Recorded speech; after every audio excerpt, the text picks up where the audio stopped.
السلام علیکم ورحمۃ اللہ وبرکاتہ۔ آج کے اس ویڈیو میں ہم آپ کو بتانے والے ہیں کہ مرنے کے بعد مردہ اپنے گھر والوں کو کتنے سال تک یاد کرتا رہتا ہے اور روتا رہتا ہے۔ لہٰذا ہماری آپ سے گزارش ہے کہ اس حقیقت کو جاننے کے لیے ہماری ویڈیو کو آخر تک ضرور دیکھیے۔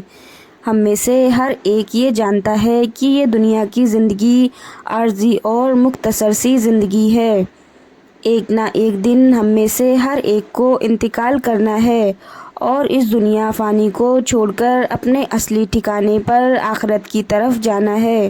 اور موت ایک ایسا دروازہ ہے جس میں سے ہر ایک کو گزرنا ہے،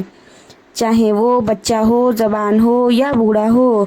ہر ایک کو موت کے دروازے میں سے گزرنا ہے۔ جس طرح سے اللہ تبارک و تعالیٰ نے قرآن پاک میں ارشاد فرمایا ہے، کلو نفس ذائقۃ الموت، کہ ہر ایک جاندار نے موت کا ذائقہ چکھنا ہے۔ دنیا اور آخرت کے بعد ایک اور عالم ہے جس کو ہم عالم برزخ کہتے ہیں۔ مرنے کے بعد اور قیامت سے پہلے تمام جن و انس کی ارواح کو ہم سے مراتب اس میں رہنا ہوتا ہے، اور روح کہیں بھی ہو جسم کے ساتھ اس کا تعلق رہتا ہے۔ قبر پر آنے والوں کو پہچانتا ہے اور یہ کہہ کر کہ فلاں کی روح فلاں کے اندر چلی گئی یا اس نے دوبارہ جنم لیا، یہ عقیدہ قرآن و سنت کے خلاف ہے۔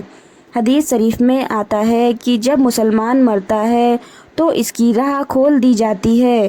کہ جہاں چاہے وہ چلا جائے۔ اور حضرت سعید بن مسیح رضی اللہ تعالیٰ عنہ سے مروی ہے کہ حضرت سلیمان فارسی، عبداللہ بن سلام رضی اللہ تعالیٰ عنہ جب باہم آپس میں ملے تو ایک دوسرے سے کہا کہ اگر مجھ سے پہلے کوئی انتقال کرے تو مجھے خبر دینا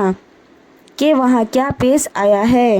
کہا کیا زندے اور مردے بھی ملتے ہیں؟ تو فرمایا ہاں، مسلمان کی روح جنت میں ہوتی ہے، انہیں اختیار ہوتا ہے جہاں چاہیں چلی جائیں۔ اب سوال یہ ہے کہ کیا مرنے کے بعد مردے اپنے گھر والوں کو یاد کرتے ہیں؟ جب کسی انسان کا انتقال ہوتا ہے تو مرنے والے شخص کو یہ معلوم ہوتا ہے کہ ہم اس دنیا سے منتقل ہو کر اس دنیا میں یعنی کہ عالم برزخ میں آ گئے ہیں،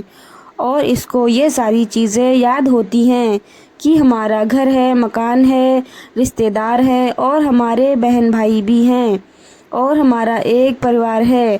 اور یہاں تک کہ جب اس مردے کی روح نکل جاتی ہے اور اس کو دفنایا جا رہا ہوتا ہے تو پھر اس وقت وہ مردہ اپنی آنکھوں سے ساری چیزیں دیکھ بھی رہا ہوتا ہے، یعنی کہ اس کی روح تمام چیزوں کو دیکھ رہی ہوتی ہے اور اس کو پتہ ہوتا ہے کہ اب ہمیں کفن پہنایا جا رہا ہے اور اب ہمارے جنازے کو اٹھایا جا رہا ہے۔ لہٰذا نیک بندہ تو یہاں تک کہتا ہے، جب اس کے جنازے کو لوگ اٹھاتے ہیں تو وہ کہتا ہے، اے لوگو جلدی مجھے لے کر قبرستان کی طرف چلو اور بہت جلد مجھے میرے اصلی ٹھکانے میں یعنی قبر کے اندر پہنچا دو، کیونکہ اس کو موت پر ہی پتہ چلا جاتا ہے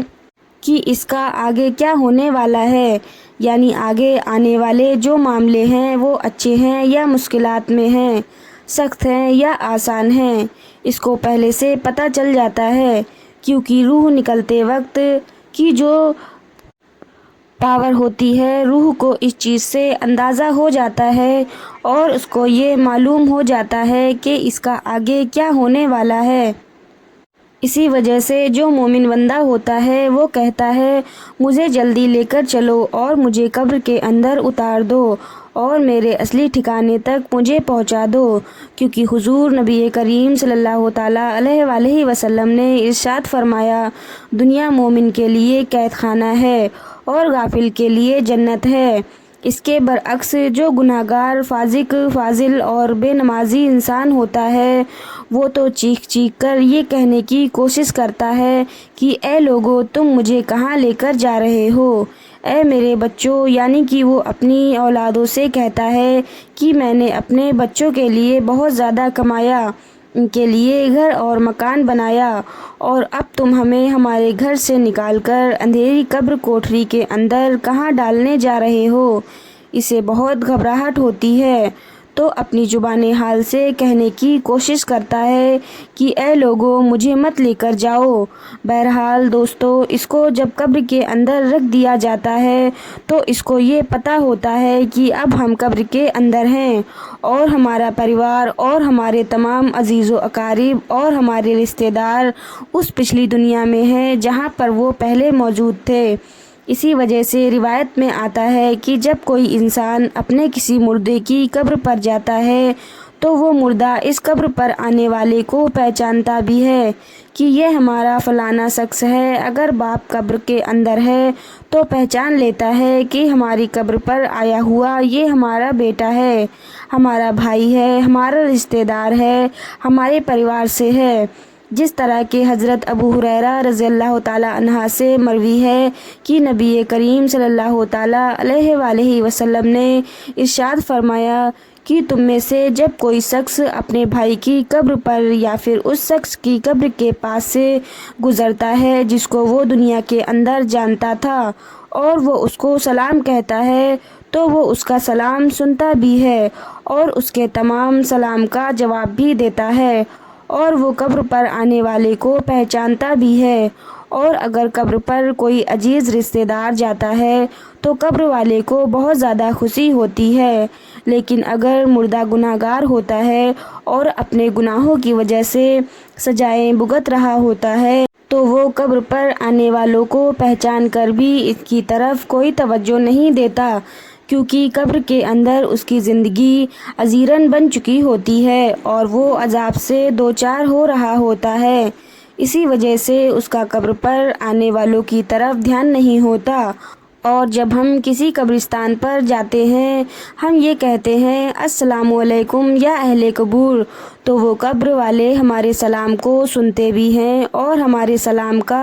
جواب بھی دیتے ہیں۔ اور بخاری شریف کی حدیث میں ہے کہ جب کوئی شخص اپنے کسی مرحوم کے لیے ایصال ثواب کرتا ہے اور جب اس ایصال ثواب کا تحفہ بنا کر اس مردے کو پیش کیا جاتا ہے تو وہ بڑا خوش ہوتا ہے، اور اس وقت اس کو ایسی خوشی ملتی ہے کہ اس سے پہلے اس کو ایسی خوشی کبھی بھی نہیں ملی ہوتی۔ جو گناہ گار بندہ ہوتا ہے اسے یہ دنیا بہت یاد آتی ہے، وہ یہ کہتا ہے کہ ہم بہت عیش کی زندگی میں تھے، کیونکہ یہ دنیا کی زندگی اس کے لیے جنت تھی، اس کو قبر کے اندر عذاب ہو رہا ہوتا ہے، اسی وجہ سے وہ اپنی دنیا کی زندگی کو یاد کرتا ہے، کیونکہ دنیا کی زندگی کے اندر اس کو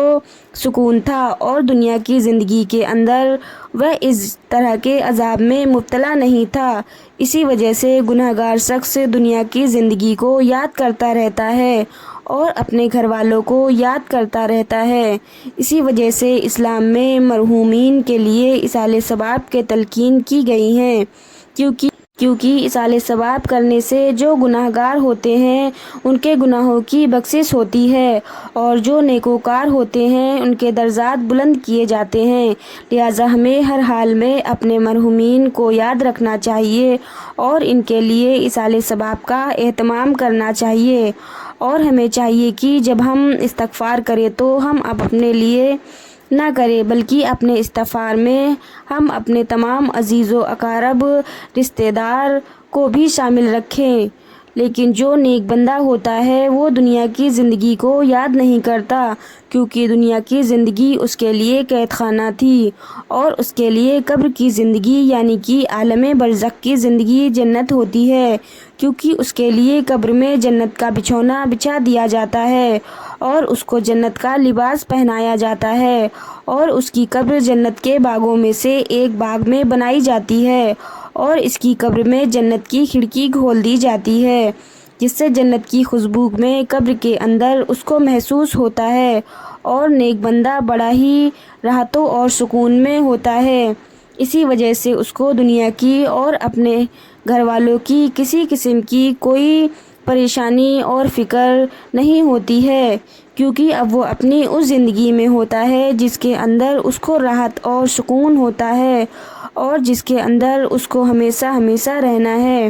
اور وہ اسی میں خوش ہوتا ہے، کیونکہ وہاں پر اس کو کسی بھی قسم کی کوئی تکلیف نہیں ہوتی ہے۔ بلکہ اس کے لیے راحتیں ہوتی ہیں، اور جو گنہگار بندہ ہوتا ہے اس کے یہ دنیا بہت یاد آتی ہے اور وہ قبر کی بحثتوں سے بہت پریشان ہوتا ہے۔ جو اصل چیز ہے وہ عمل ہے، جس طرح کہ علامہ اقبال رحمۃ اللہ تعالیٰ علیہ ارشاد فرماتے ہیں کہ عمل سے بنتی ہے زندگی، جنت بھی اور جہنم بھی۔ اگر انسان کے اعمال اچھے ہیں تو موت سے اچھا کوئی سبق نہیں، اور اگر انسان کے عمل خراب ہیں تو موت سے برا اس کے لیے کوئی پیغام نہیں۔ اسی وجہ سے اللہ تبارک و تعالیٰ قرآن پاک میں ارشاد فرماتا ہے، تم اپنے رب سے گڑ گڑا کر اور آہستہ دونوں طریقوں سے دعا کیا کرو، بے